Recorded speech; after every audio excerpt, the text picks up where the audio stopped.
Hello and welcome to episode 164 of the HHH Racing Podcast. I'm your host, Howard Kravitz. What a special week and a special night we have for you tonight as we introduce a horse racing icon to the show. Please make sure you subscribe on the bottom right-hand side of the screen right there. We have a tremendous amount of viewers that are going to be watching tonight, but we'd really appreciate if you would subscribe to the channel. Also hit that notification bell at the bottom of the screen so you'll know when new content and new shows will arrive, and also smash that thumbs up button. That'll tell YouTube that this is a great podcast to watch. Of course, you can follow me on my name tag there on Twitter at hkravitz, and on the scroll on the bottom of the screen you'll see my email, hkravitzhorse@gmail.com. Before we bring on our special guest and my co-host, a few quick reminders. Of course, you can listen to the show on Spotify, Apple Podcasts, or Anchor if you cannot catch the show live or viewing it. Also, we know that we're going to have a lot of questions in the live chat tonight, as we should, on the top right-hand side of the screen. If you are watching this show right now on through Twitter, I highly recommend you go to our YouTube channel. Just go to YouTube and in the search bar, type in HHH Racing Podcast and go through YouTube so that you can type in questions for the wonderful Tom Durkin. We'll be taking questions from you viewers and comments throughout the show. Also, we have a very successful and popular race day blog. It's basically a tip sheet that comes out on Saturdays. It's been very lucrative. It's very inexpensive. Highly recommend you check out the race day blog tip sheet. Just look below the video player in the description. You can find out how to sign up for the race day blog. And this month is going to be special with a lot of great stake races throughout the country. And last but not least, we have a website that we've had up for a few weeks now, but I want to make sure we promote that.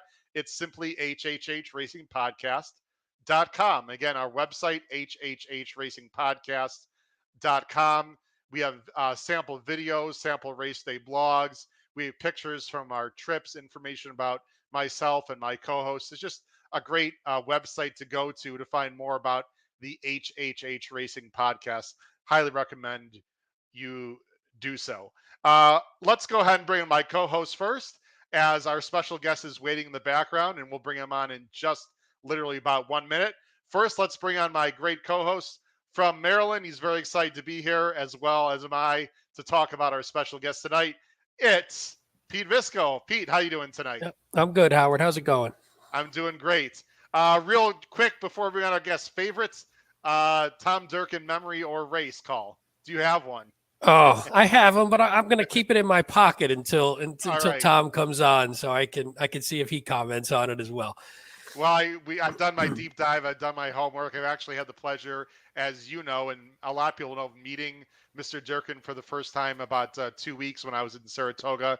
He took us on a great tour of the museum. So thankful for him for doing that for us. So it was a real pleasure. And I know we've had a lot of people excited to have Tom Durkin on. So let's see who's here waiting in the chat, and then we'll bring on Tom. We have Phil Conti, who's already here. Katie, welcome to the show. She's ready to go. Christine Race, fantastic viewer of the show. Racing Downwind, very excited for the interview. And of course, a lot of people are. So let's not, we got Charles B just chimed in. Again, please make sure you comment in the live chat. Ladies and gentlemen, let's not wait any further. I could take half an hour introducing this gentleman. He's a legend. He's an icon. He was a race caller for many, many years through NBC, NYRA, many different tracks, actually called races in many different countries as well.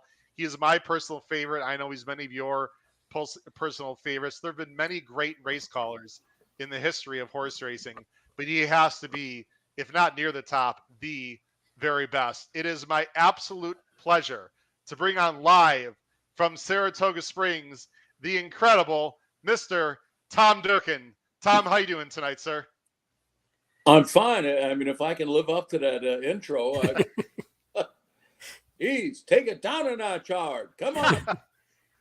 Well, it's all absolutely true. I just want to once again echo, Tom, how thankful myself and my three other three other people who were on a trip with Saratoga, Matt Miller, Joe Metka, and Brad Anderson. If you recall, you took us on a journey through the museum about 2 weeks ago. It was just the four of us. It was an absolute pleasure. We were so happy that you were feeling okay enough to be there and take us through the museum Oh, tour.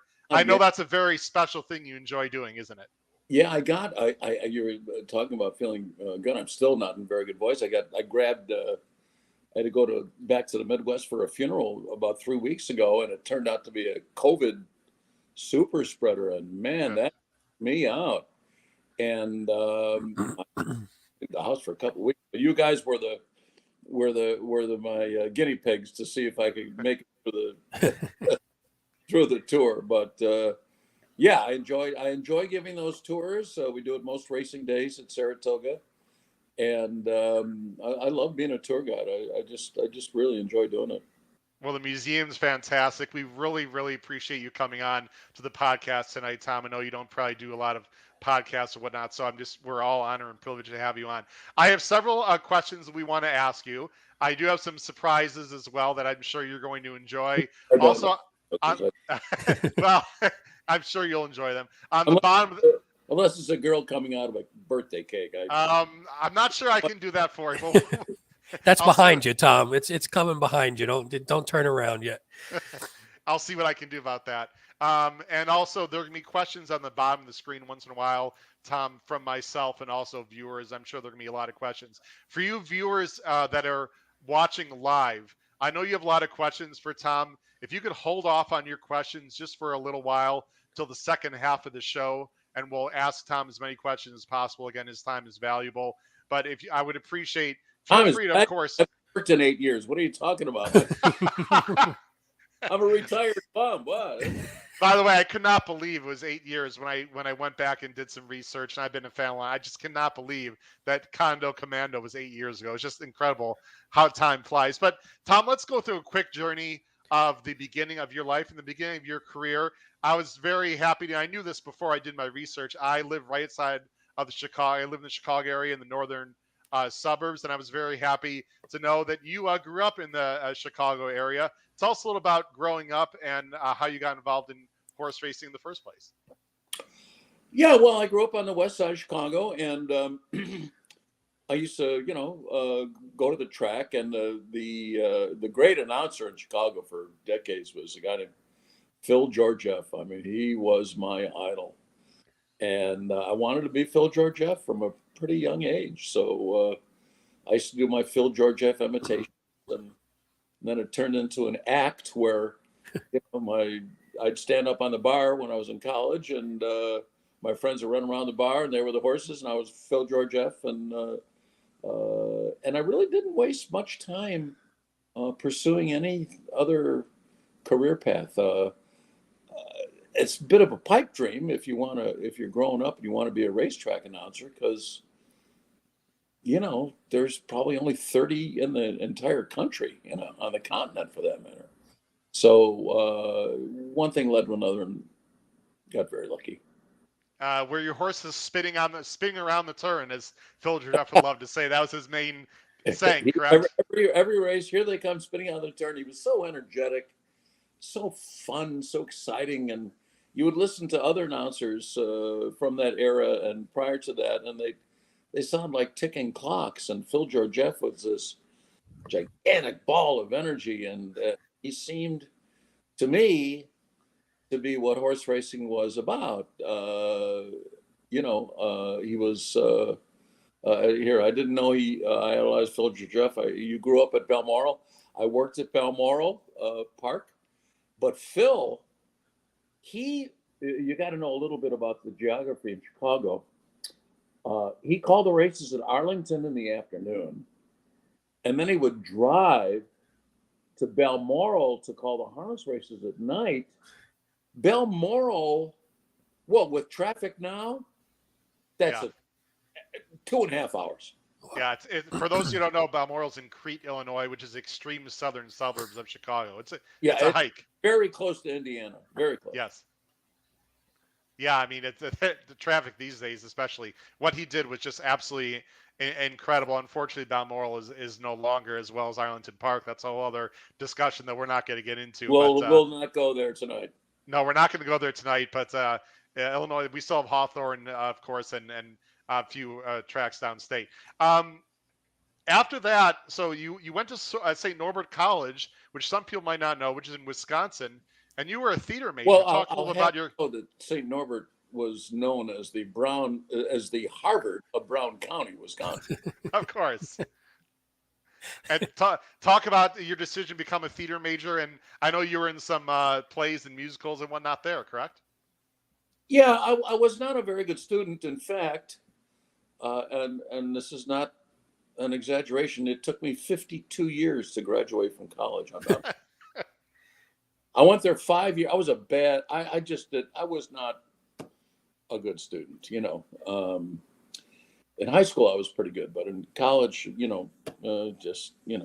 whatever. If Animal Farm comes to mind, that's. But anyway, so yeah, I wound up being a theater major, and it really helped out my ability to call races. I kind of looked at every race as a bit of a drama.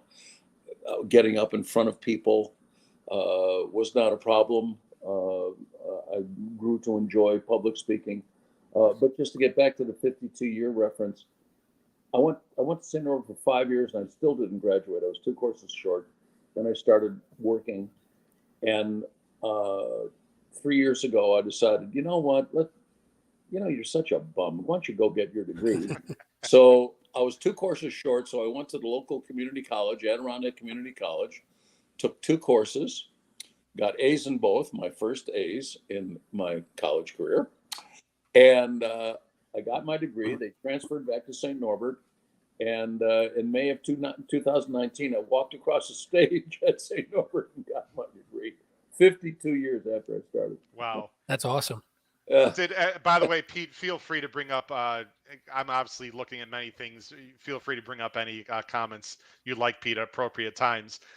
Did being a theater major, Tom, help with your vocabulary? You have such a great, extensive vocabulary. It's one of the many things we loved about you as a racetrack announcer. Was that part of your growing and your building your vocabulary, or did you just like to read a lot when you were younger? What do you attribute that to? No, younger, I suppose I read as much as anybody else. As far as vocabulary goes in theater, not much. But I'm Irish. We like to tell stories, and the medium of a story are the words. And so I had a book that I would jot in notes about race calling and whatever. And actually, you might appreciate this, Howard. I called it the Mayor Daily. Daily wow. was Mayor of Chicago for decades. Which one? Yeah, the first one. I actually studied during my summers, and so I had a picture. He was another one of my idols. So I had a picture of him on front of this notebook, and the Mayor Daily had words to describe races, and so there's a word you can use to describe fraction, fast. That's a pretty ordinary word. I think I had at the end about 60 words that were versions of fast. And so I enjoy a good word, I really do. I had my words for slow went from tepid to somnambulant. There are varying degrees of fast, varying degrees of slow, and other words too. You referenced Howard, my last call, the Spinaway, and so it was a muddy day, and I read my book pretty much every day. It took about 45 minutes to read it, and I kept those words in my subconscious. You just have to do that to keep them in there. And so I had a section of the book that had mud calls and different things that you could say in different situations with the mud. And 2 of the words I had in there or they're called neologisms. A neologism is a word that you make up, new word. And I had two of them, among many other words. One was mudnificent, and the other was splashtastic. And once I used a word that I didn't want to use again, I just wanted to keep it, I would cross it out. One of those words was sublime, which I used to describe Smarty Jones winning the Derby, and I crossed that out, never used it again. So about a month before I retired, magnificent, and I used that on a muddy track, and I crossed it out, wasn't going to use it. And then it just happened to be that my last call, when Condo Commando came, through stretch all by herself, and back here was that word that I had written in my book that I had read every day, and there was splashtastic back here, and I was able to elocute that and put a line through it. Yeah, he was splashing down the down the middle of the track. I've had the great pleasure, Tom, of having many race callers actually on this podcast. I've had John G. Dooley, Vic Stauffer, Paul Allen, who's a fantastic announcer from Canterbury. I have some snippets I'd like to play for you. This first one's going to be from Vic Stauffer, who had some very nice things to say, and he talked about that notebook that you just sort of referenced to. So just give me a second. I'm going to go ahead and bring that up. I am the editor. I'm the producer. I do a lot of things here. So let me share the screen. I'm just going to play just a quick snippet here from the show when Vic Stauffer was on talking about your vocabulary. Let's take a listen. I got the job at Gulfstream Park. A couple of weeks after I started, a lady came up to me and she said, you sound a little like Tom Durkin. And I said, there's a reason for that. She said, why is that? I said, because I'm not good enough to sound exactly like Tom Durkin. The greatest announcer that ever lived, and if there's another 500 of us, it wouldn't be close. The best. Yeah. I'm sorry to interrupt your story, but CJ is a big fan of ours. He watches the show. His favorite race. All right. So anyway, I'll go ahead and stop it right there. But Vic Stauffer said a lot of really nice things about you, and tried to imitate you, as I think many can, but very hard to do. Correct, Tom? Well, yeah, no, I take compliments. I don't throw Absolutely. them. Yeah, no, well, he loved everything that you did and said many nice things. Now, what you called, I could not believe this, and I always thought about asking you how many you can name, but I don't want to do that to you. According to my research, and like I said, I'm listening to you a long time, but I deep dive. This is like the 60 minutes of horse racing, Tom. 50 tracks, more than 50 tracks in more than 6 countries is what I read. And the 6 countries sort of blew me away. Can you expound a little bit on the different countries you've called races in? Well, I called in the United States. That's one. Canada, Trinidad and Tobago, Oh, England, Ireland, France, and Austria. That's about it. oh, so it's more. Wow. I was going to say, how did that come about where you went to those other countries? Were they just for specific events, or was it for, something longer term? Sure. I did, when I worked for NBC, called the Irish Derby 8 or 9 times. On ESPN, I called a race in England, Lingfield Racetrack, one day. I called the Arc de Triomphe 4 or 5 times for NBC. Frank Stronach asked me to come over to Austria. He owned a racetrack there, to call the Austrian Derby. I went there. So, and then Canada for the Breeders' Cup and what have you. Yeah, of course, right. Now, your race, you called races starting in 1971, and you worked also for the DRF. You were a chart caller for Cahokia and Thistle. Is that correct, Tom? And you were like anyone else. You had to work your way up into the big league, so to speak. Correct? Yeah. I worked at Thistledown as a call taker, not a chart caller, but a call taker. Okay.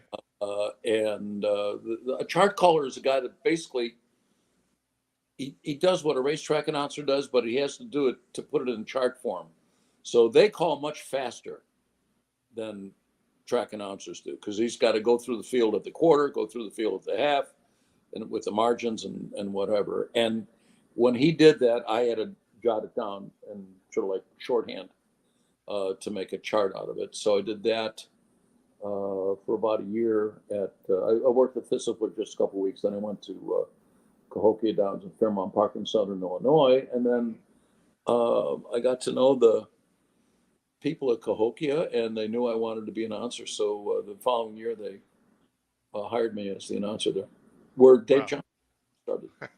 Wow. I mean, it's incredible how just everything just works out for you. And I know we're not going through your whole life story, but then the opportunity at NBC and NYRA came a little bit later. Can you talk a little bit about how the NBC opportunity came along to start calling these big races called the Breeders' Cup, which was a new concept that I think's done pretty well? What happened with that was I was the announcer at the Meadowlands, but I was the harness announcer. And I was Dave Johnson's backup during the thoroughbred season. But during the winter, I worked at Hialeah, calling the thoroughbreds. So the Breeders' Cup comes around, and Dave Johnson was a shoo-in for the job, but he didn't necessarily want to be the caller. He wanted to be more of a host and what have you. So, which he was, turned out to. And then, so they were going to hire another announcer whose name I won't say. And Arthur Watson was the president of NBC Sports at the time. He's a harness fan. And I was the announcer at the Meadowlands. He lived in northern New Jersey, used to go there all the time. And said, well, let's give this guy a look at, and then got the job. My name was actually Tom Who at that time. Wow. Well, you were pretty well known after that, and I know a lot of people are going to want to hear many calls. We could go through 50 different race calls tonight. We're not going to do that. I have a few in mind that we're going to play some snippets of. I know that, asking your favorite race calls, like asking who's, a parent who's their favorite child, but in the Breeders' Cup races specifically, I'm always curious, did you enjoy calling the dirt races more, the turf races? Was one easier more than the other? Obviously, there were big fields in both types of races, sprint, route. Was there anything in particular that you really looked forward to, or was it all about the horses that were running in the particular races? Yeah, not really. I mean, I just liked a good storyline to work with. A little bit harder to do in a sprint race. When you got 14 going 6 furlongs, you can, you just have to get the basics out there. But no, I didn't have any real preference for any type. No. And then talk about how the NYRA position, of course, you started in New York in 1990, all the way till 2014, of course, with Kondo, ending with Kondo Commando. Talk about your journey into NYRA. Well, one day, they gave me a call and said, "Would you like to come over? We'd like to talk to you." And yeah, sure. And they hired me. God bless them, Jerry McEwen and the Alan Dragone, who was the chairman at the time, and that changed my life quite a bit. Hey, sorry, I was gonna say, hey Tom, what years were you at the Meadowlands? Just curious. 82 to 90. That's funny because I'm not sure. Your voice always sounded so familiar. That's when I grew up in North Jersey as well. So I started going when I was 5, which would have been about 1976 or so. So I spent all my time at the Meadowlands. So it probably was just ingrained in my head. Yeah. You're making me feel really old, Pete. Hey, I'm getting up there too, man. It's not just you. But the harness racing at the Meadowlands at that time was fantastic. I mean, it was unbelievable. It was the best of the best. It was really exciting. Yeah.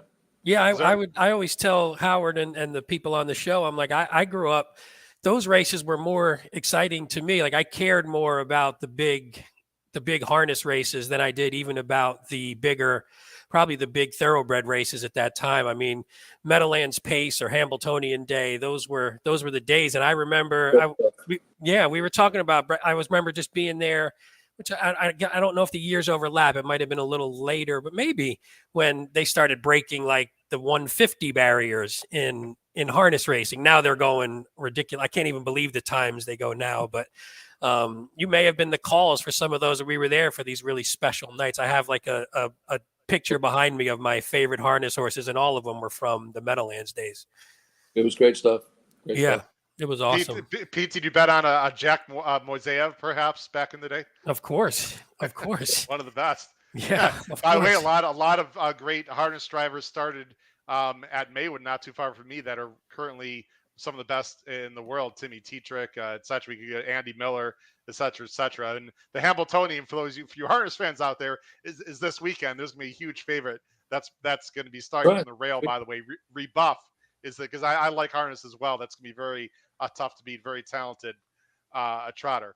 Tom, I wanted, today's announcers, and I, obviously don't want to put you on the spot about individual announcers, but are there certain things that you really enjoy about some of the announcers you hear now, or are there some aspects you'd like to perhaps, people calling a little bit differently or improve on? Again, we don't want to mention names, but are there certain things about race calling that you listen to now that you really, really enjoy, or you really sort of wince? You're like, ooh, I don't really like that. Well, I don't do the ooh, but yeah, I wish there was, if Phil Georgieff was so original, he didn't sound like anybody, and he brought his own particular quirky kind of view to it, and there are other announcers who just bring their own personality and point of view toward things. So I just enjoy that.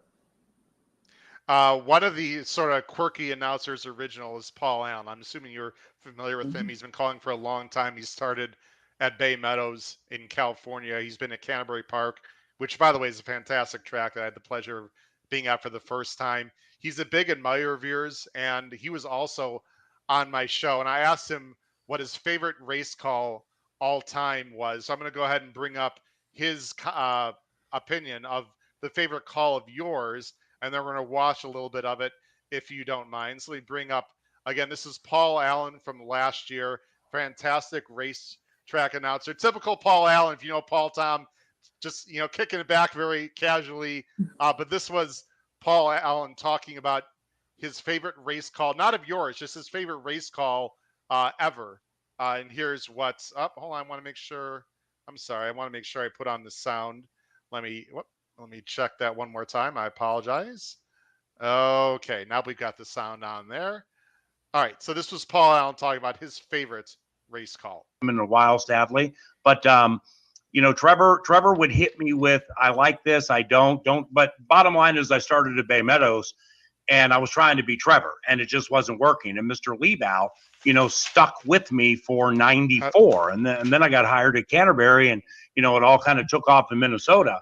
But just with, you mentioned Tom Durkin, and I don't get, having called races as long as I have, not like Vic Stauffer, he's called them longer, and so on, but 30 some odd thousand races, 37,000, 30-ish years from San Francisco to Minnesota. I don't get asked enough like what my favorite race call is, and maybe people in my profession don't, because if I did, I would point them to Tom Durkin. The year Cigar won the Breeders' Cup Classic, and he beat Le Carrière, Soul of the Matter, can't remember, 96, 95, whatever. Yeah. You pick that thing up at the 3/8 pole. When Durkin, Cigar's moving so fast, Durkin's going through the field, and he's so dramatic. He's just so theatrical. I just love him.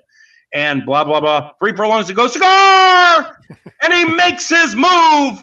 And, then he carries us to the top of the stretch, and he's just dressing it up. And he gets caught, because I know this game, he gets caught not taking a breath at the 8th pole. So down by the 16th now, and Jerry Bailey, the way Durkin was just exasperated because he missed that breath, is like calling on Cigar for everything he has, and it just stretches out. And Yeah. from the 3/8 on, that Cigar Breeders' Cup Classic, that is the best patch of race call ever created. The incomparable, Boom. unbeatable, My man. Cigar. How about that? How about that? It must feel good, Tom, to hear another fantastic race call. He's been doing it a long time, recalling his favorite call and happy one of It yours. sure does, absolutely. Do you remember? That was a very special day. Is there anything in particular you remember about that race? I'm going to go ahead and pull it up here in a minute. We'll just show the a patch of race that he's talking about. Yeah, well, as I mentioned before, I had different words for words, Sure. synonyms and what have you. And so Cigar was trying to finish an unbeaten season. He was going for 11 for 11. It wouldn't be nice if horses raced at least 11 times. Unbelievable. No, And for sure. so I had all sorts of words that I wrote down for unbeaten. And because I just didn't want to say he's unbeaten. I wanted to say something else. So I crunched all those words back into the subconscious, put them in my book, read it every day for months. And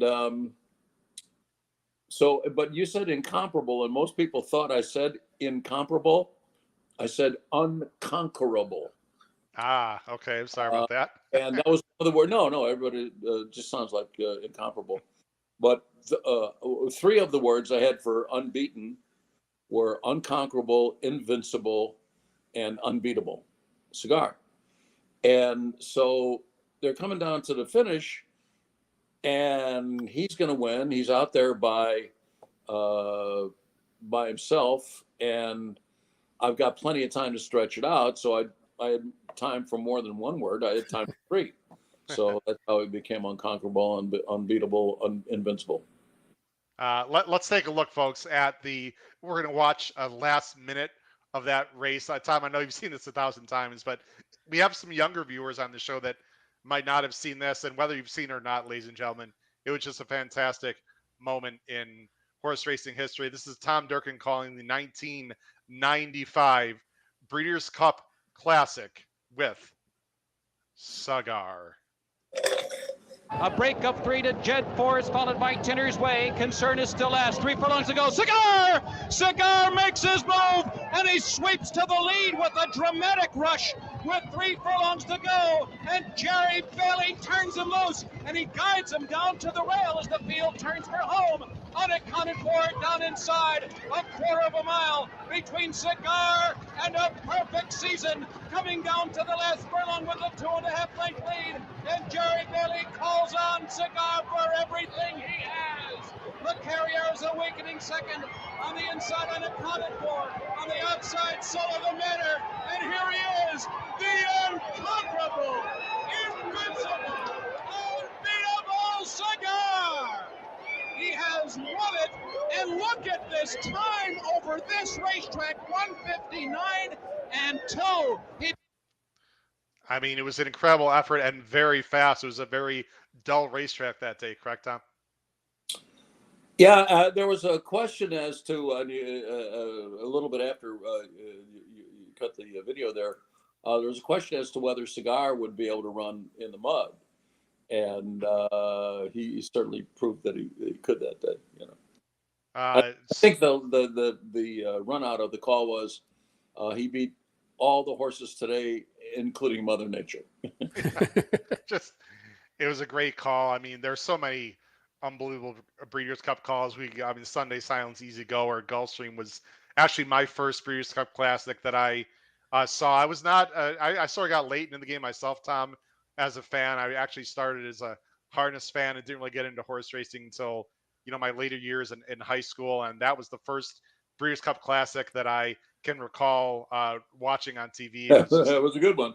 Oh, Easygoer. And Paul, we talked about, who did we talk about that race with? I'm trying to remember. I think you're the one that said you watched that a million times, right, Pete? Well, it's funny. So And Tom, if you Easygoer still never got there, right? yeah, I'm going to point the wrong way. That big picture right there is Easy Goer winning the Belmont. But Huh. I had a list of my 4 favorites, and that one was on the list because it's probably the race I've watched the most. Even though Easy Goer is my favorite, and I've always despised Sunday Silence just because he beat him so many times. And so that was on my list. I was going to ask and say, did you, when you were watching that race and you were watching him down the lane, did you have a thought that Easy Goer might get him, or were you just trying to, I mean, it was an exciting race regardless, but were you trying to gin up the excitement, or did you think, hey, he might have a shot at this last, whatever, 16th it looked like? Well, the thing about that was it was a 2-horse race. That was the point of the race. That was the central focus of that drama. Now you recall, as you've got the picture of, Easy Goer won the Belmont, and he won it by a lot when he ran against Sunday Sounds. I watched those races leading up to it, 1,000 times. And Sunday Silence was a smaller, more nimble, quicker horse around the turns. Killed him on the turns every single time. Easy Goer, because he was so big and long striding, he was compromised when they ran around the turns. So if you watch that race, they go around the first turn, Sunday Silence spurts away. They go down the back stretch, and when it's straight, Easy Goer gains ground on them. They go around the turn, Sunday Silence spurts away, they come in the stretch, and whatever. So, yeah, I kind of knew he would be coming at the end, and just the result was terrific, I thought. Yeah, well, I mean, it was awesome. I read one of I think it was the DRF. I think you might have either wrote it or sort of verbalized it, and you talked about that, where it was, hey, somebody gave you some advice saying, look, don't complicate this race. It's the 2 horses, and you said, I think your quote was, you focused on them, and even your call was about them the whole race, and that was the story, Yeah. Blushing John, I guess, or Blushing Groom. Blushing John, yeah. Of course, but that was the. So right before the race, they throw it up to me, and usually I have something in the back of my head to say as I pad for the horses going in, or I might want to set up the story as whatever. And so I had it in my head to say, for that particular race, and I thought it was a pretty good line. I was going to say, here they are. It's the race of the year for horse of the year. Okay. And so Tom Hammond, the host of the show, throws it up to me and says, okay, Tom Durkin, here it is. The race of the decade.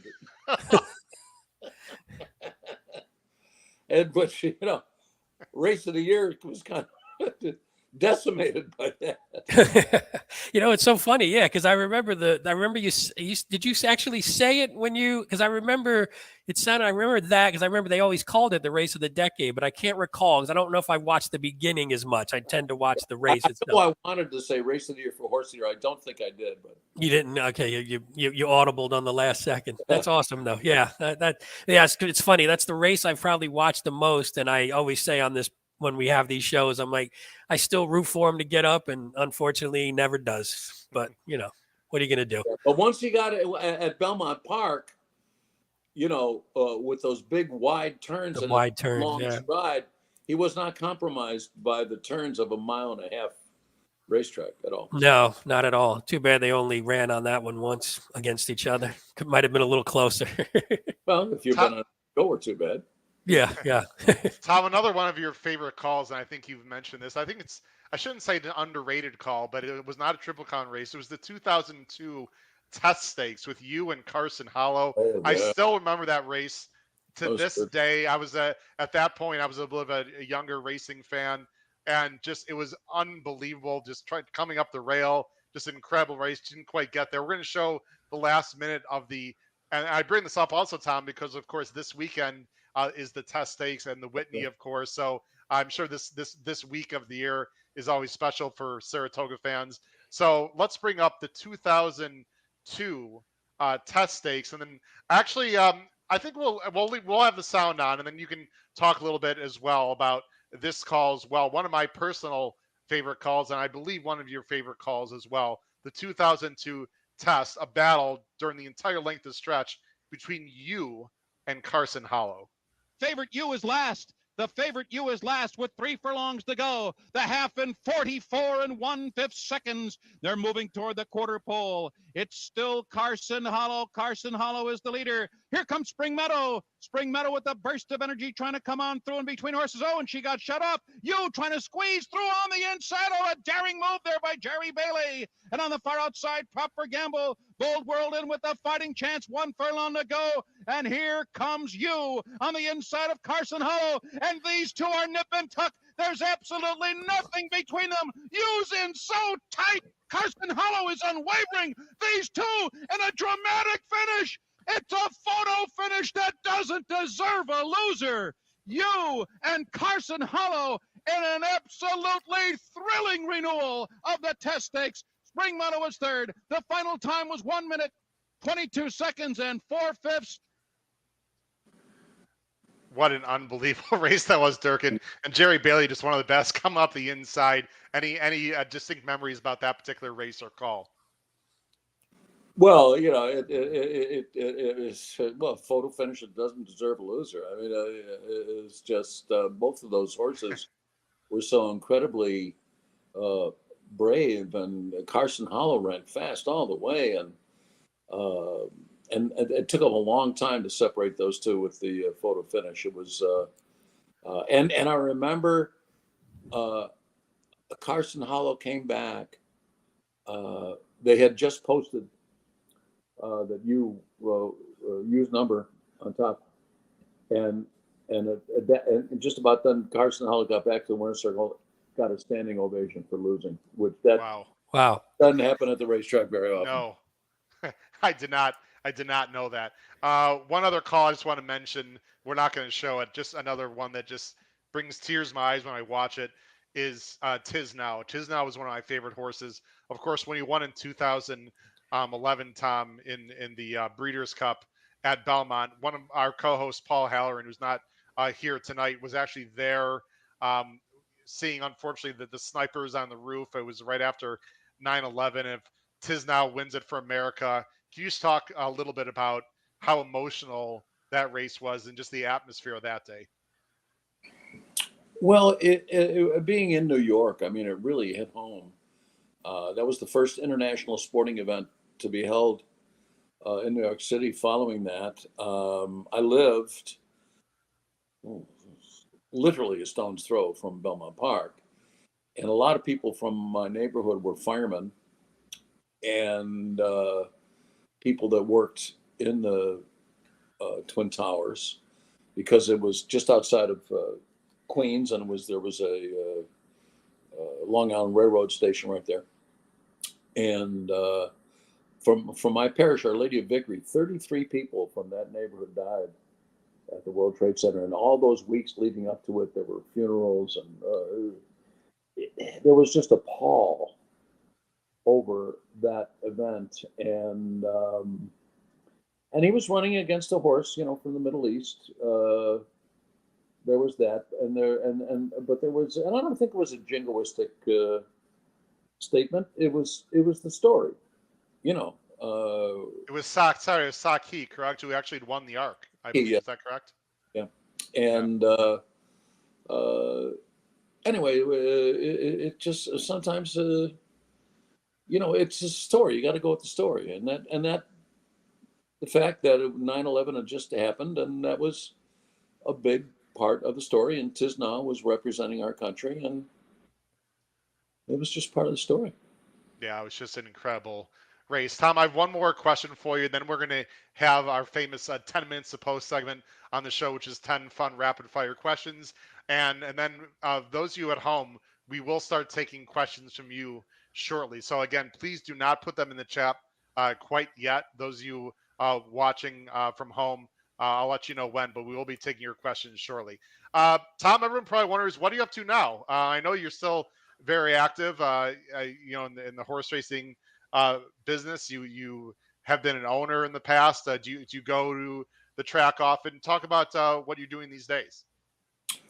Well, I do go to the track. I mean, I live just a couple minutes from Saratoga, walk down Nelson Avenue. Of course. But I've been so damn sick with this COVID thing. I've only been to the track. I think I've been there for 3 races so far this year. But I'm getting back. Well, I'll probably be out there tomorrow. Tomorrow's going to be very hot tomorrow. That's what I hear. It's going to be 98 degrees. So let's hope they can get the card in. But I do a lot. During the racing season, I'm pretty busy here at Saratoga. MC a lot of events.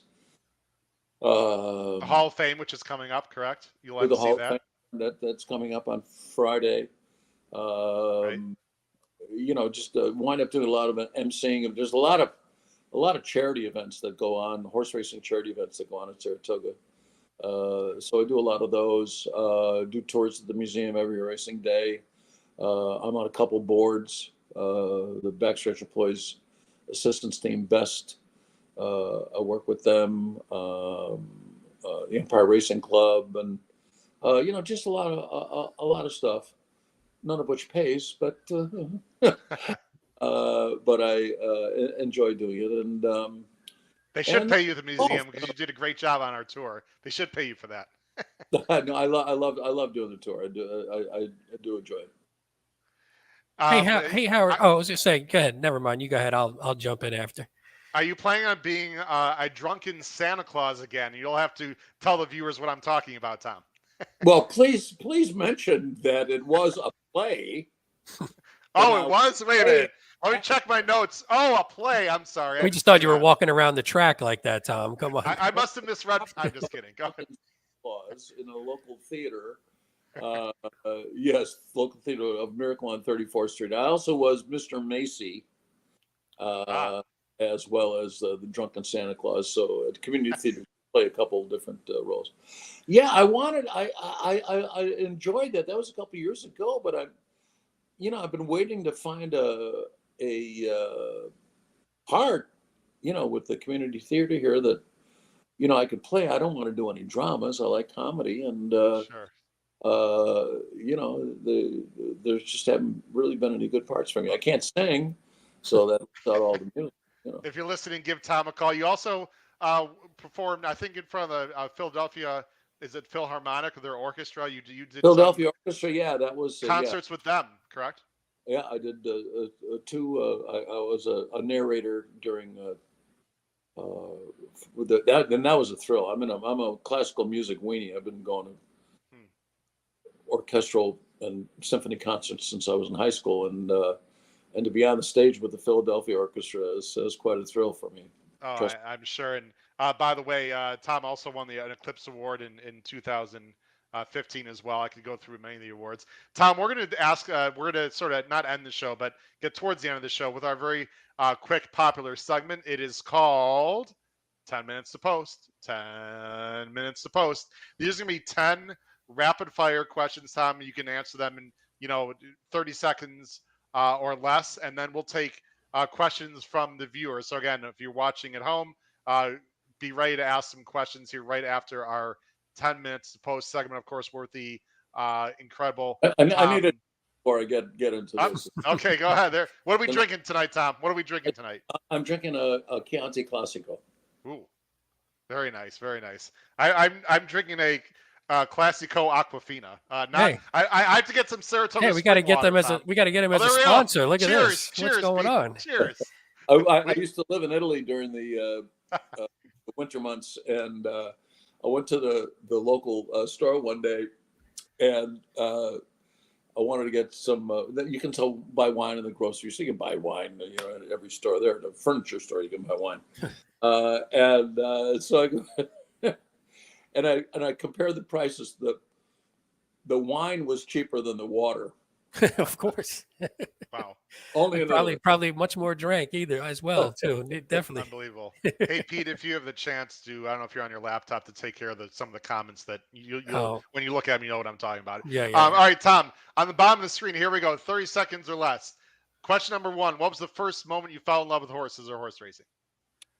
The horse's name was Two Robin Hoods, and he paid $10.80 to win. Wow, just First like you horse I ever still. bet. Wow, very good.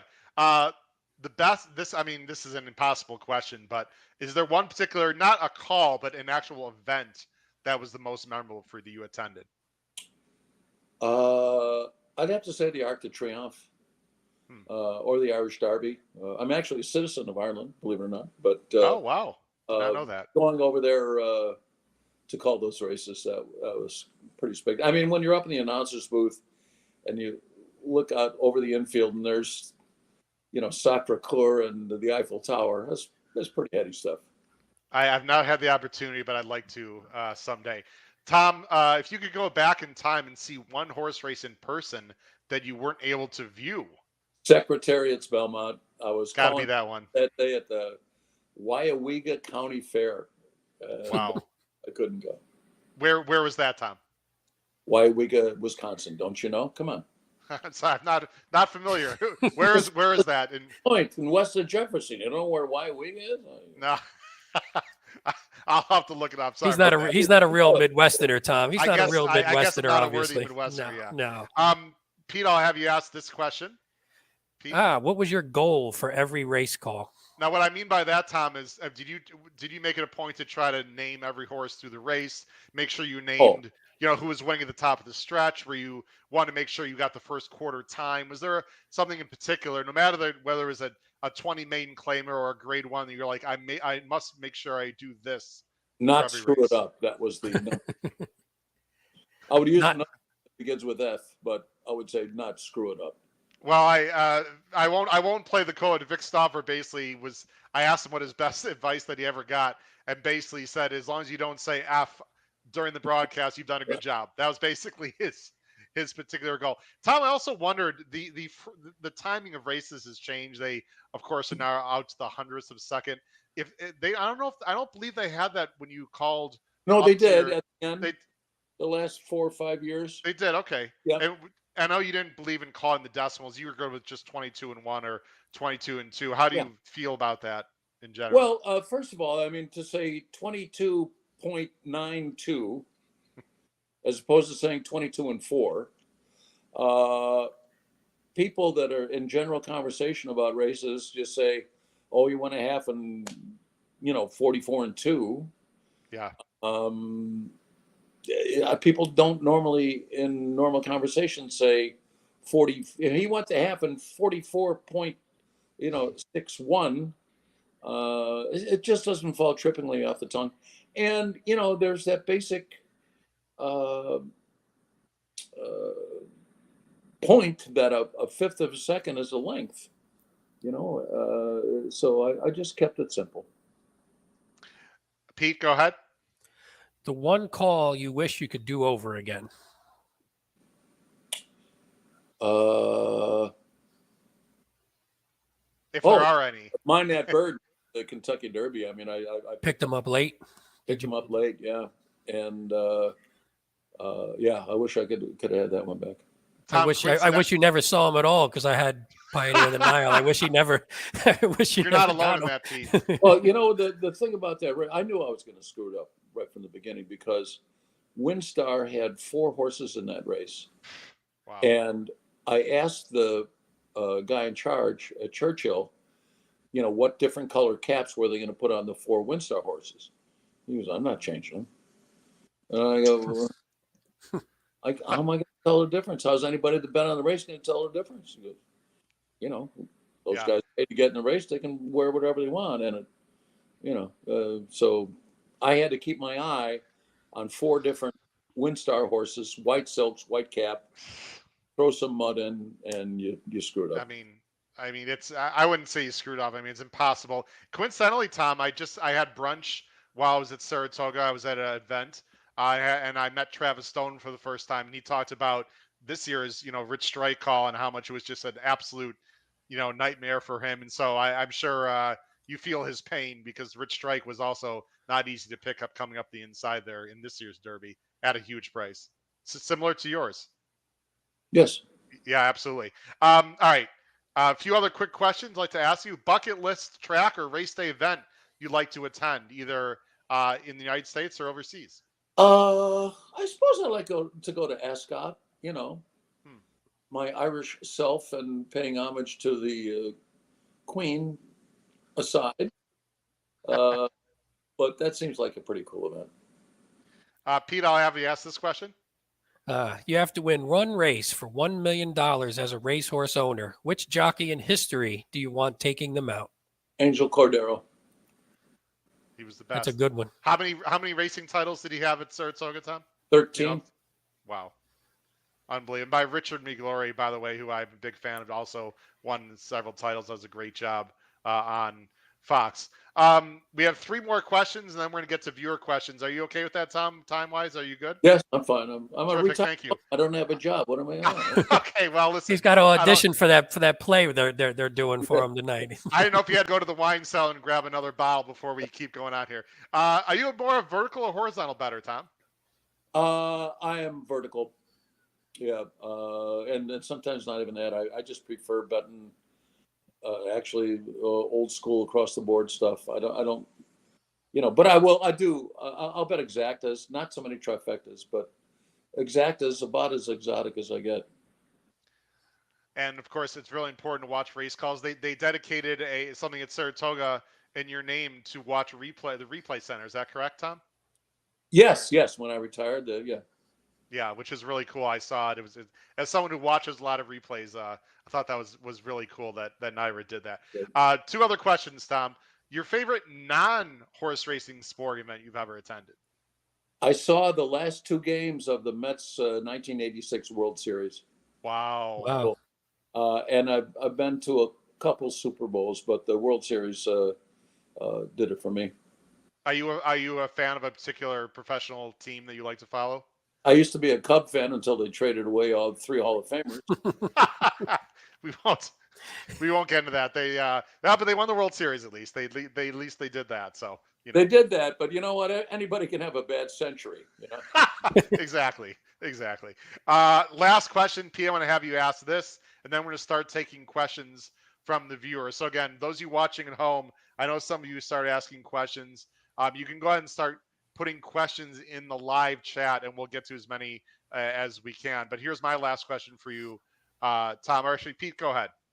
The craziest, most unusual, most embarrassing moment while announcing a race. I was calling the Alabama Stakes. It was on national TV, probably ESPN, I'm guessing. And I have my on-off switch to the track. And then I have another microphone from the network, and that on-off switch is controlled from the truck. So the announcer's booth at Saratoga probably came with the timbers when they built the place. A complete afterthought, actually. There was no announcer's booth at Saratoga for the first 80 years they were there. And it needed a little work, and there were cracks in the glazing of the windows and whatever, and bugs got in there. And I remember opening day, the guy comes in and he starts sweeping off the cobwebs. I go, no, don't, not off the cobwebs. They catch all the insects. So they're going into the first turn of the Alabama, and when he started the race, you go, and they're off. And so when I go, half of a freaking moth goes down the road. Oh, God. And they're going into the first turn, and so I turn off my mic, and I go, and it's not going out to the public, but it's going out to the country on TV. Oh, man. Oh, what? Speaking of that, I'm just kidding, Tom. I don't have that one. I don't have that video. Don't have that audio. That sounds absolutely awful. Well, Tom, before I show one more video to close out the show, this is the time. Those of you at home, if you have any questions at all for Tom Durkin, again, we're not going to spend an hour. Tom's, even though he's retired and says he has all night, his time is valuable. We don't want to ask too much of his time, but any questions for Tom Durkin, please now put them in the chat. Pete, let's just alternate. I'll just do one and then you'll do one, Pete. How's that sound? Yeah. I'll go to the first one. Racing Downwind has a question. They're all at the bottom of the screen. The 84 Breeders' Cup Classic DQ. Yeah, I thought that was the right choice. Wild again, should have stayed up. Gate Dancer, yeah, I think he came in on Slew of Gold and bumped him. Gate Dancer was a notorious head job. I mean, he was nuts. He had these blinkers on and he had this white cowl with cotton in his ears and whatever. And then the next year he loses by a nose again. And then the year after that, Jack Vanberg loses the Breeders' Cup Classic by a nose with Ali Sheba. You talk about bad beats. Wow. And great training jobs, of course, at the same time. But I do remember that well. Pete, you have a question you'd like to ask from? We should actually say, because we have Tom, we have people that are going to be listening through Apple Podcasts, Spotify, and Anchor later. They're not going to be able to see the bottom of the screen. So, Pete, why don't you ask the question actually, just so those people can hear it? Sure. What was the strangest race you've seen, or the first that comes to mind as being strange? Strange. Strangest race. Well, those fog races were always fun, where you couldn't see the. It's wondering if you're going to say that, yeah. And you just make it up as you go along. Gosh, off the top of my strange. I don't know. I nothing comes to mind. It's not strange, Tom, but I did bet on ARG that day, so I enjoyed that call. That was fun. I had a feeling you might pull that onomatopoeia out. That was fantastic. Hey, Howard, before you bring one up, can I ask Tom, while I just thought of it, one quick one. Hey, Tom, is there a race call that people come up to you mistakenly and say, hey, I love that call, and it was someone else's? Does that ever happen to you? Absolutely. You know, they go, hey, Tom Durkin, down the stretch they come. Yeah. All the time. And it was funny, for those that don't know, that was the trademark of the great Dave Johnson. And so I was Dave was the primo announcer in America for 20 years, called the Derby Everything. And he was working at the Meadowlands, and I was his assistant during the Thoroughbred meeting there. And so you have to imagine, like, Dave is the primo guy, and I'm just the new kid on the block shows up. And so I'm walking, I'm going to the elevator, coming down at the Meadowlands, and there's this guy who's looking at me, and and you get the feeling that he might recognize me, even though I was, like I said, the new kid on the block. And the guy goes, I know you. You're not Dave Johnson. That's awesome. Hey, wow. He was right. He was right. That's something, right? I mean, I'm sure you've been said worse things to you in your life. Oh, absolutely. Tom, David has a question. He wants to know what's changed about horse racing for the better and or for the worse, in your opinion. It doesn't have to be about race, just anything in general. The breed is weak. The breed is not sound. They keep on breeding horses that don't last to horses that don't last. That's why we've got 4, 5, and 6 horse fields. That's why you never see a horse run, 12, 15 times a year. This falls at the feet of commercial breeders. Everybody's got to earn a living, and they do what they do. But just a number of things that have the breed is just not sound, and it's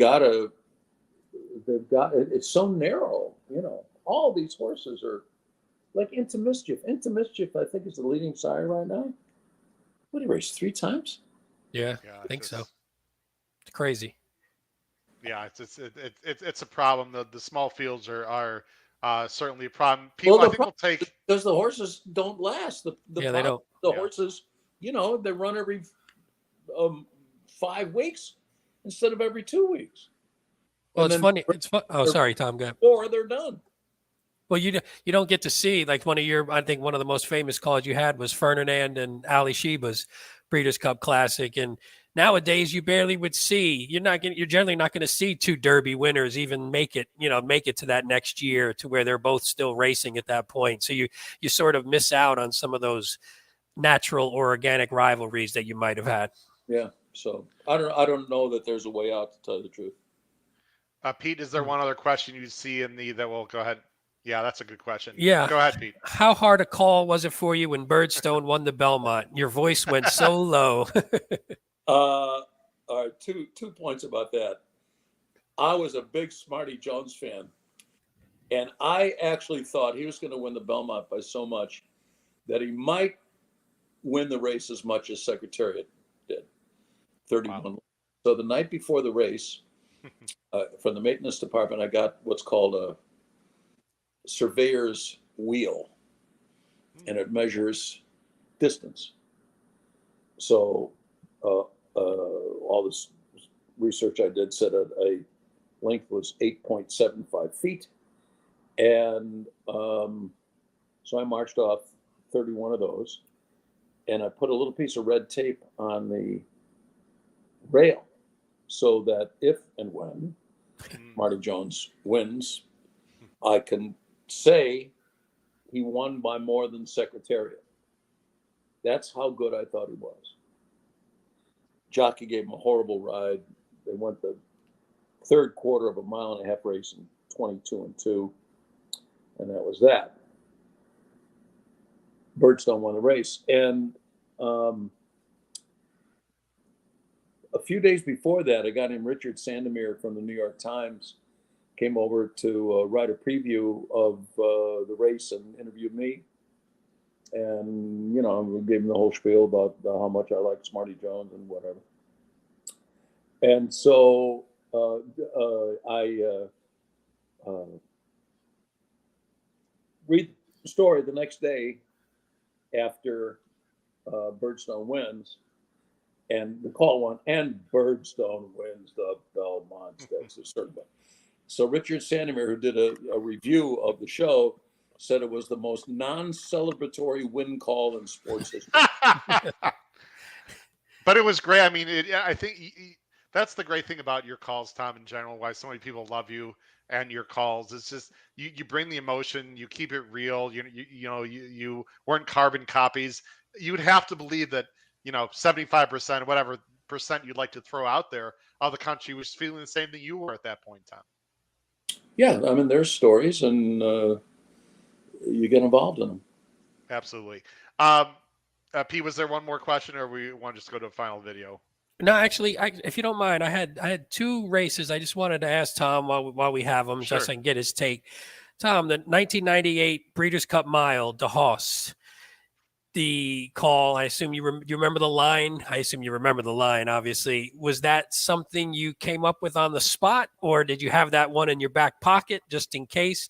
And for those who don't know, it was the greatest comeback since Lazarus. Was that on the spot kind of thing?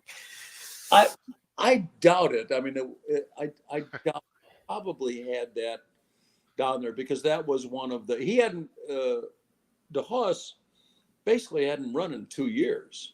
Yeah. What do you have? One race, I think, and they made him run that race. They won. He won the Breeders' Cup Mile 2 years before, and Michael Dickinson was training up to the Breeders' Cup Mile, and the people at the Breeders' Cup said, we're not going to let you in the race because you don't have the points, and we're not going to invite you into the race, because they could invite 4 horses, because you haven't run in 2 years. So he put him in some allowance race, and he just walked around there, and then they let him in. And of course, he wins. He wins, and it was a tremendous comeback. And I probably had that written down somewhere. Yeah, it was back here. Still, that's a great pull. It's a great never pull. Get married to what you're going to say. I mean, you can't. go into a race call thing. I'm going to say this. I'm going to do this, because it never happens. But what you just have to do is just get all sorts of stuff back in your subconscious, so that you can draw upon it if it happens. And that takes work. I mean, that takes repetition, constant feeding your subconscious. Your subconscious needs to have constant reminders. It's like tying your shoe. You can tie your shoe. You know how to do it, but the reason you know how to do it is because you've done it so many times. Yeah. That's a great point. All right, You one said more there's quick one race. other Yeah, race. just one more. This is one of my favorites, so I just wanted to mention it. 1991 Breeders' Cup Juvenile, Arazi. Was that one of the? To me, it's maybe the best and most astonishing moves I've ever seen from a horse.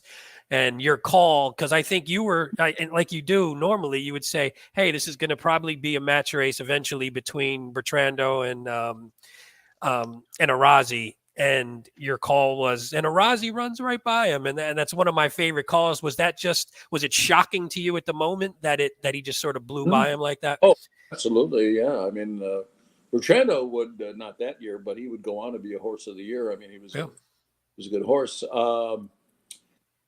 and that was the best 2-year-old performance I've ever seen. Wow. And then he came back. He was just one of those horses that was a good 2-year-old and didn't get better. He came back and he was a bomb in the Derby the following year. It's funny because he tried to make the same move, because I was a real huge fan. I have a picture of him back there as well. And when he made that move in the Derby, it looked like he was going to do the same exact thing. And then he just completely flattened out. But that's still if you ask me what the most amazing performance was, I think that's still near the top of my list. He was going so fast that centrifugal force worked against him. If you're going slow, you can go around a turn and hug the rail, even if in your car. But if you're going really fast and that motion takes you around a curve, centrifugal force will take you away from the path that you're on originally. And he was going so fast, he came into the stretch in the 8th path. Yeah, he was way out. Merely because he was just going so damn fast. Yeah. And I guess Go ahead, Churchill. It was at Churchill also, correct?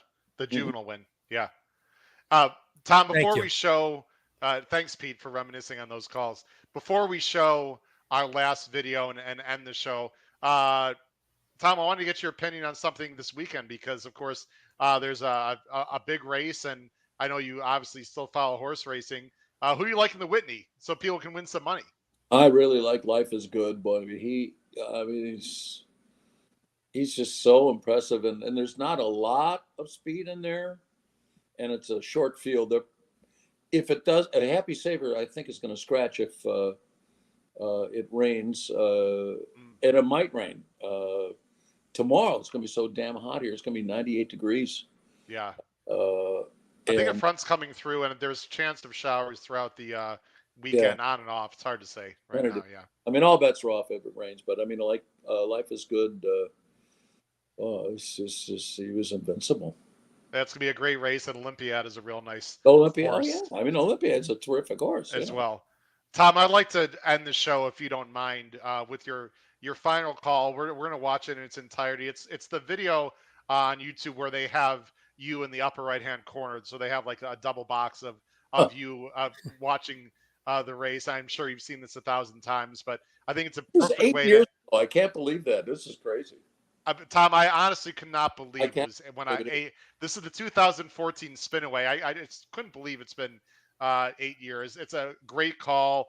It's Condo Commando. It's Tom Durkin's last call, and his reaction at the end is fantastic. And then after the video, Tom will just close out with your final thoughts. Again, this is Tom Durkin's final call, Condo Commando, winning the 2014 Spinaway.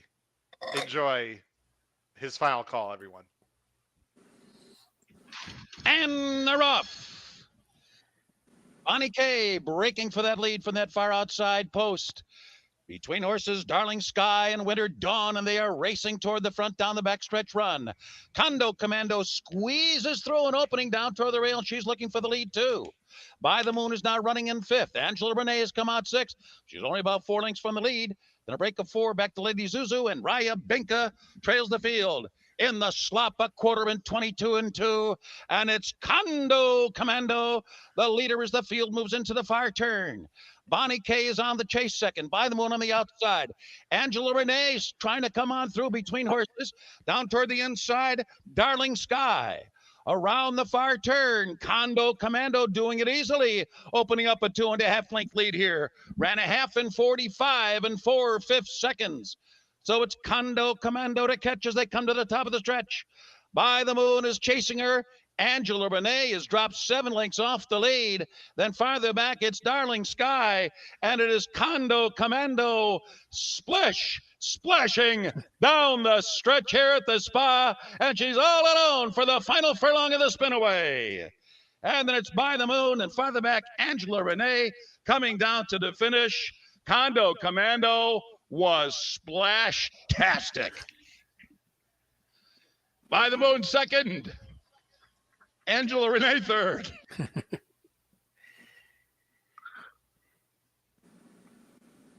There he is, enjoying every moment. As you do a little fist pump. There it is, Tom.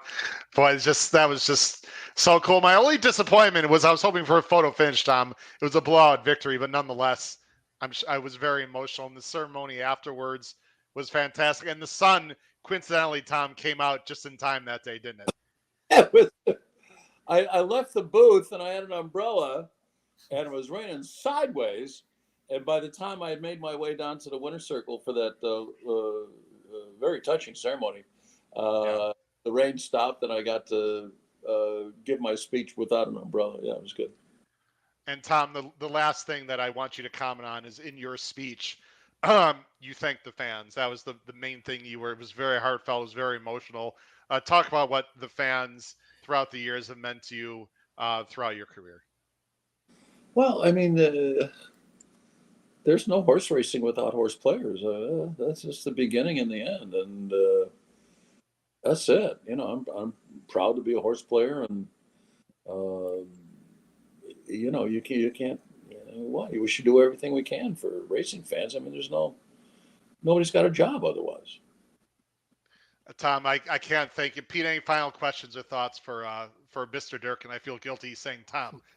No, I think that's a good way to end it. I think we don't want to waste it on another one. All right. Well, Tom, everyone here, I speak for myself, Pete Visco, my co-host Paul Halloran, everyone who's involved with the show. We can't thank you enough for coming on and spending an hour plus with us here on the HHH Racing Podcast. We'd love to have you on another time when the time is appropriate, and we wish you continued enjoyment of your retirement and all those things you do, and your new comedy routine, which we'll look for at the appropriate time. Someone needs to call Tom and get him a comedy show, so we'd love to hear that as well. But good luck to you, sir, and stay healthy and stay well. All right, I got to go to bed. I got an 8:00 tea time tomorrow, so let's go.